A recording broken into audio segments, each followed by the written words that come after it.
Simple ही तो चल रहा है वो।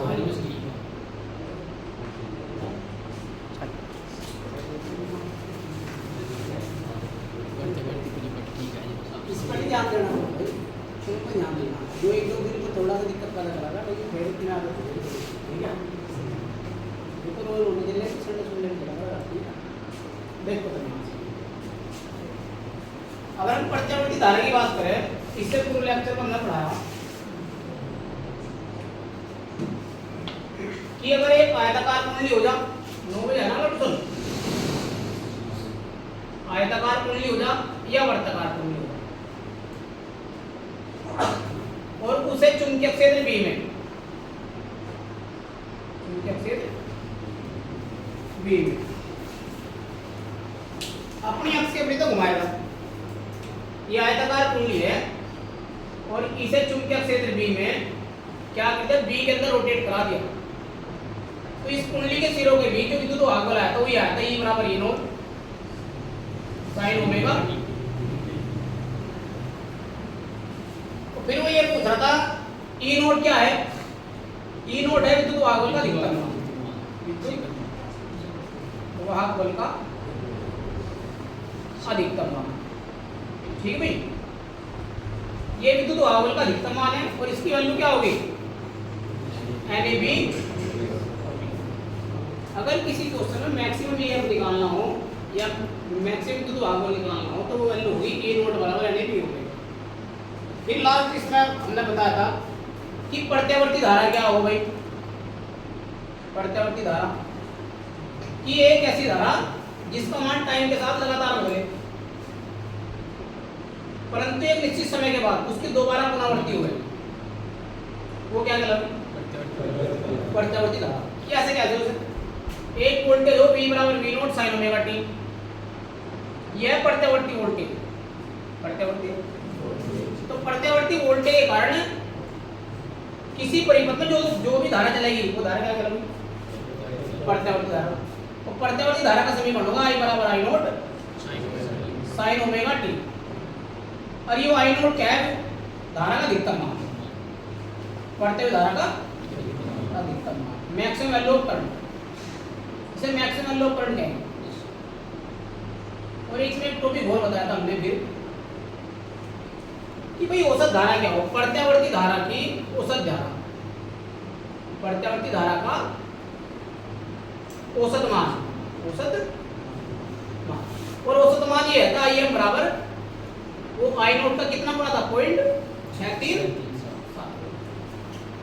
अगर वो पूछ लिया कि प्रत्यावर्ती धारा के औसत मान और सिकल मान में क्या संबंध है, तो जो IM था, IM वो I नॉट का कितना गुना था, 0.63। ये ऐसे थोड़ा सा लिखे, ये ऐसे लिख दो भाई कि जो IM है था,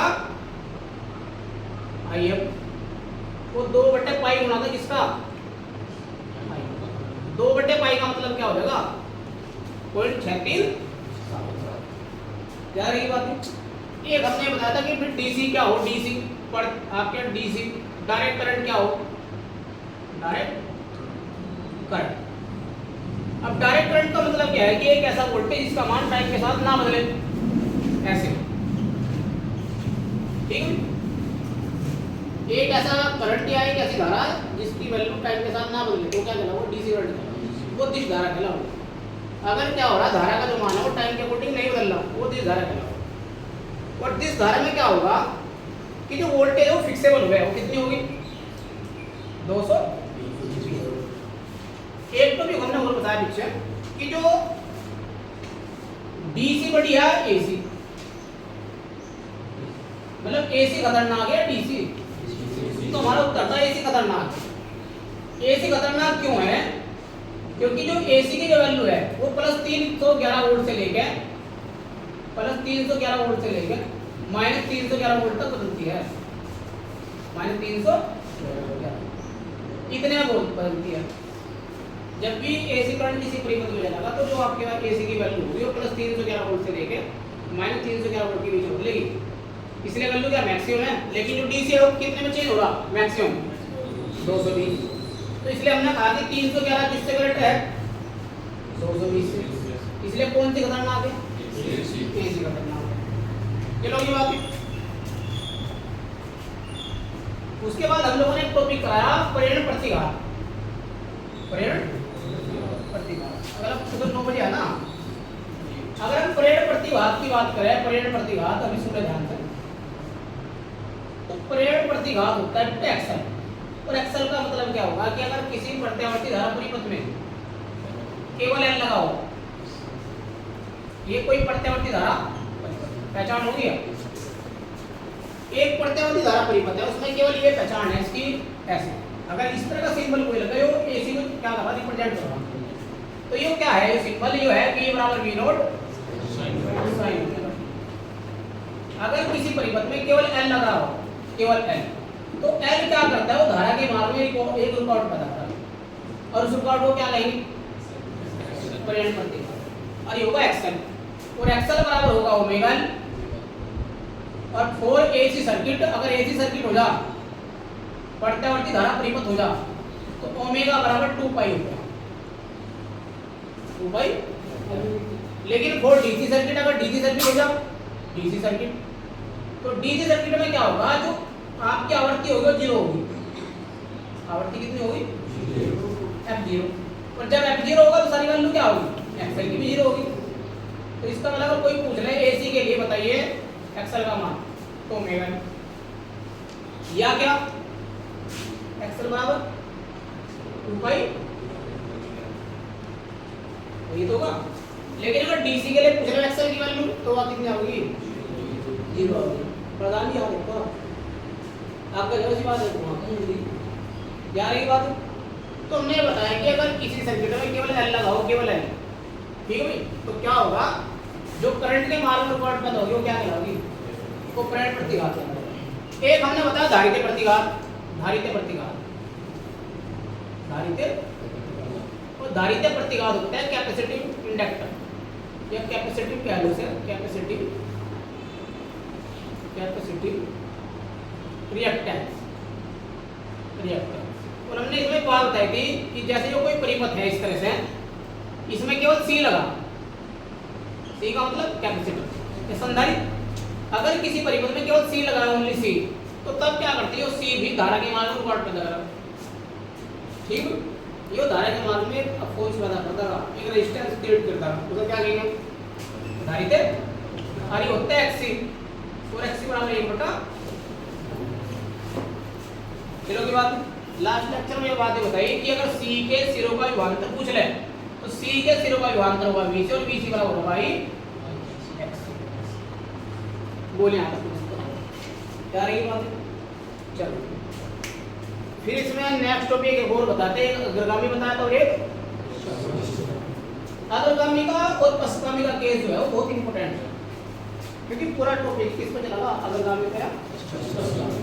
देखते हैं आप, यह बात अगर तुम्हारी समझ में आई, अग्रगामी परिपथ क्या होंगे, अग्रगामी परिपथ, इसकी बात करें, ठीक है। इनका फेजर डायग्राम बनाओ, फेजर डायग्राम इनका बनाना है, फेजर डायग्राम।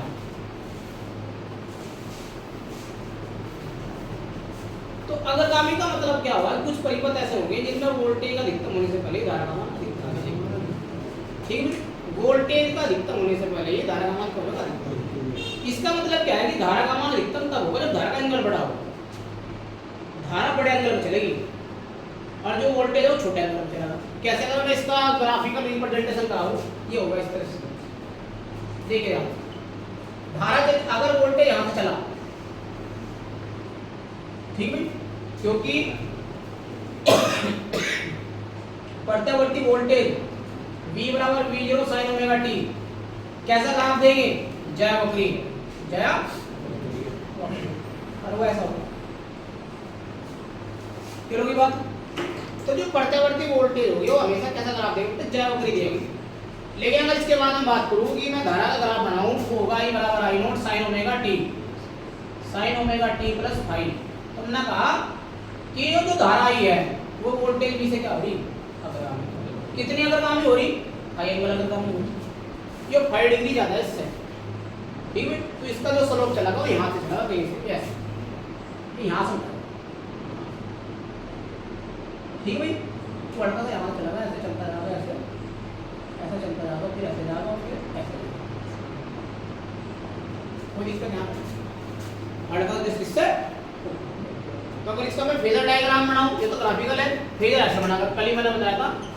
अगर यहाँ V नोट है, यहाँ ओमेगा टी है, तो यहाँ भाई I नोट होगा और ये वैल्यू फाई होगी और ये वैल्यू ओमेगा टी प्लस कितना होगा।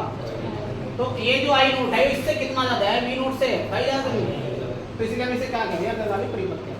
तो हमने इसलिए बताया कि कुछ परिपथ ऐसे होंगे जिनमें वोल्टेज अधिकतम होने से पहले धारा का मान क्या होगा, जिनमें अधिकतम होगा उनमें कुछ ना कुछ जोड़ेंगे और जिनमें न्यूनतम होगा उसमें जिनमें पश्चगामी होगा, ठीक है, या मिनिमम होगा या कम होगा, उनमें कुछ ना कुछ क्या करेंगे, क्लियर होगी बात। तो ये अग्रगामी का केस है, ये अग्रगामी का। तो अग्रगामी में सिर्फ इतना बात याद रखियो कि कोई ना कोई एंगल जुड़ा हुआ और पश्चगामी में कोई ना कोई एंगल क्या होगा, क्लियर होगी बात। अब नेक्स्ट टॉपिक एक और हमने बताया, इसे भी थोड़ा ध्यान से देखिए। एक बताया पश्चगामी, लैगिंग सर्किट क्या होंगे, पश्चगामी परिपथ। अगर हम पश्चगामी की बात करें, पश्चगामी तो पश्चगामी परिपथ कैसे होंगे, कुछ परिपथ ऐसे होंगे जिनमें वोल्टेज अधिकतम होने के बाद धारा का मान क्या होगा, अधिक। तो मैंने कहा वोल्टेज इतनी आ गई, V बराबर V not sin omega t plus 5। तो यहाँ वोल्टेज तो क्या होगा अधिकतम, लेकिन धारा कितनी आ गई,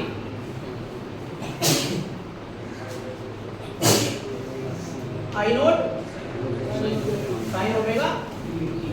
इसमें धारा कितनी कम है, भाई कम, वोल्टेज कितना ज्यादा है तो कोण कम है, सीधी सी बात है। ये इसमें ऐसा लिख दो, कोई दिक्कत नहीं भाई। अगर V बराबर मैं ये लिखूं V बराबर V not sin omega t, तो मैं धारा लिख सकूं I बराबर I not sin omega t minus 5 omega t minus, इसमें ये भी हो सकता है। ठीक है, वोल्टेज क्या है, अग्रगामी है, लेकिन इसमें तो कुछ ना कुछ घट रहा नहीं, घट रहा। अब धारा क्या होगी, कल हमने एक इंपॉर्टेंट बताई थी कि अगर किसी सर्किट में ओनली L लगाओ, अगर किसी परिपथ में केवल L लगा हो तो सिद्ध कीजिए धारा जो आई थी वो वोल्टेज V से कितना थी, 90 डिग्री पश्चिम। एक केस करवाया था, चलिए यहाँ देखिए इंपॉर्टेंट बात ये हो रही है, लास्ट टॉपिक है वैसे फिर थोड़ा होता है। अगर परिपथ में केवल कोण लगा हो L, यदि परिपथ में ओनली L लगा हो, L भाई जैसे ये परिपथ है इसमें केवल L लगा दो और परिपथ कौन सा है, प्रत्यावर्ती धारा परिपथ। तो अगर प्रत्यावर्ती धारा परिपथ है तो ये वैल्यू V बराबर V not sin omega t, ये कितना, ये लोगी बात। तो हमने बताया कि अगर परिपथ में केवल L लगा हो, ठीक है, ओनली L कंटीन्यूअस सर्किट, केवल L लगा उसके अंदर, तो हमें सिद्ध करना कि जो I होगा I वो I not sin omega t और माइनस के पाई बटे 2 होगा। तो V बराबर ये होगा V बराबर V not sin omega t होगा। ये तो फिक्स है नहीं, यहाँ तो पहले दे दिया क्योंकि प्रत्यावर्ती वोल्टेज है, ये पहले दे दिया परिपथ, तो इसकी वैल्यू तो फिक्स है। लेकिन जो आपका आई होगा वो ये होगा सिद्ध करने का। इसलिए हम कह रहे हैं कि अगर किसी परिपथ में केवल L लगा हो तो जो धारा ये होगा वोल्टेज V से 90 डिग्री क्या होगा, किलो की बात। ठीक, कितना है क्लास में जो पढ़ाया भाई सारी चीजें समझनी पड़ती, ठीक, वो चीजें रिकवर कब होगी जब आप लोग उस पर जाकर उसको काम करो। एक लेक्चर में 2 है, इसलिए पढ़ाने का तरीका तो यही है कि जो जो लास्ट लेक्चर पढ़ाया वो आप रिकॉल करो यार, खुद से करोगे तो ज़्यादा बढ़िया है, टीचर कराओगी तो और भी ज़्यादा बढ़िया है। लेकिन कई बार समय की बात बता हो कि सिलेबस में तो पूरा काम लग गया है, ठीक, लेकिन संडे में तो हम लोग फ्री है, कोई दिक्कत नहीं। तो अभी संडे में वही काम करेंगे, थोड़ा क्लास का टाइम हटता है। अब देखिए अगर ये हमें सिद्ध करना है कि धारा जो आई है वोल्टेज V से क्या होगी 90 डिग्री, कल हमने एक छोटी सी बात बताई थी, अगर हमें ये प्रत्यावर्ती क्या है, प्रत्यावर्ती परिपथ, तो प्रत्यावर्ती परिपथ के कारण जो वोल्टेज है कितना है, V बराबर V नॉट sin ओमेगा, वो समीकरण। अब जब ये प्रत्यावर्ती वोल्टेज तो धारा भी भेज जाएगा, प्रत्यावर्ती वोल्टेज का परिपथ में पहले वाली धारा प्रत्यावर्ती धारा, और ये जो L होगा L, ये इसका क्या करेगा, पोल करेगा, इसका विरोध करेगा, इसका क्या करेगा, मतलब इसका अपना भी पोटेंशियल होगा, तो इसका अपना पोटेंशियल होगा E, और ई बराबर होगा minus L D I upon D D I upon D. अब हम इतना यहाँ से 15 वोल्ट भेजे, 15 का वियोग होगा तो टोटल कितना होगा, 15 वोल्ट भेज रहे माइनस 15 वोल्ट इसका है खुद का, ठीक है, क्योंकि सर्किट तो एक ही है। तो 15 वोल्ट इसका है, 15 वोल्ट ये रहा, तो इसका मतलब दोनों को एक दूसरे क्या करेंगे, अपोज करेंगे, विरोध करेंगे, तो इसका इनका परिणामी वोल्टेज जीरो होगा। इसलिए मैंने कहा E प्लस V बराबर किसकी भाई, अभी V की वैल्यू आ रही है, E की वैल्यू है, यहाँ दोनों की वैल्यू आ रही है, जब यहाँ रखोगे तो माइनस का L D I upon D t plus v naught और बराबर बेटे ये वैल्यू घट गई हो माइनस में, तो माइनस का L D I upon D T बराबर we naught sine omega T, अब चीजें यहाँ पे और माइनस से माइनस डी टी को उधर कर दो, तो L डी आई बराबर है v naught sine omega t into कितना, इस L को इसके अपोन में लेंगे तो डी आई बराबर we naught upon L sine omega t और डी टी। कोई दिक्कत यहाँ कल मैंने एक बात और बताई थी, अगर हम क्या करेंगे एक का समाकलन करेंगे आई के रेस्पेक्ट में तो क्या होगा, और एक बात बताइए अगर कहीं को sign omega T D T का लिखा मिल जाए तो इसकी वैल्यू होगी माइनस का cos omega T upon omega. तो एक का समाकलन आई के रेस्पेक्ट में I integration sine omega T D T, जहाँ भी ये दिखाई दे जाए तो उसके स्थान पे ठीक है, तो क्या कर दो पहले समाकलन कर दो, तो यहाँ इसे क्या करेंगे और इसे लिख सको समाकलन d i integration v naught l sine omega t और भाई तो ये वैल्यू आई, ये वैल्यू माइनस, तो ये तो आई आगा वी नोट अपॉन एल दूंगा तो माइनस आगा कोस ओमेगा टी और मेरे बेटे कितना होगा ओमेगा, इसे ओमेगा को ऐसे लिखो ओमेगा है, बात तो ये अरे ओमेगा क्या होगा एक्सएल नहीं होगा, आई बराबर वी नोट एक्सएल और ये भाई इसके स्थान पर लिखो साइन ओमेगा टी माइनस के पाई पर, ये कल बताई थी बात ठीक।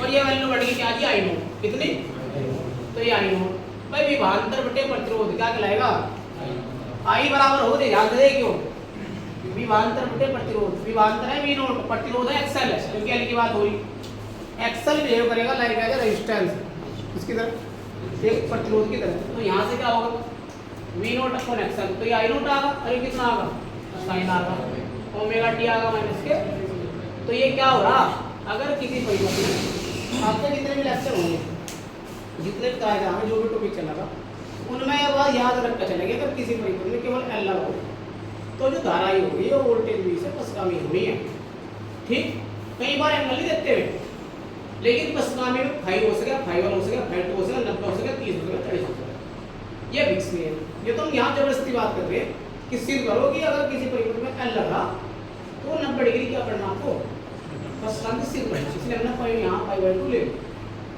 ठीक है, तो अपनी तरफ से तो चेंज करा यार, इसे नहीं क्या लिखने नहीं हटे यहाँ जरूरत है कुछ लिखने का, तो सवाल यहाँ रुक जाएगा यहाँ जितने पे छुट्टी बस हो रही है हो जाओ। अब नेक्स्ट क्वेश्चन लिखवा लिखेंगे, ये हमारा एक और वीडियो जो है 3-4 दिन में पढ़ाया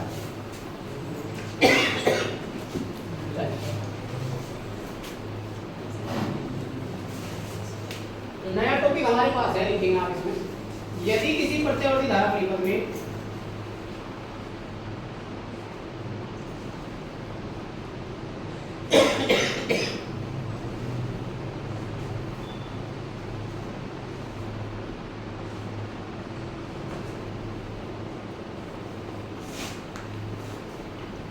यदि किसी प्रत्यावर्ती धारा परिपथ में केवल संधारित्र सी लगाओ, यदि किसी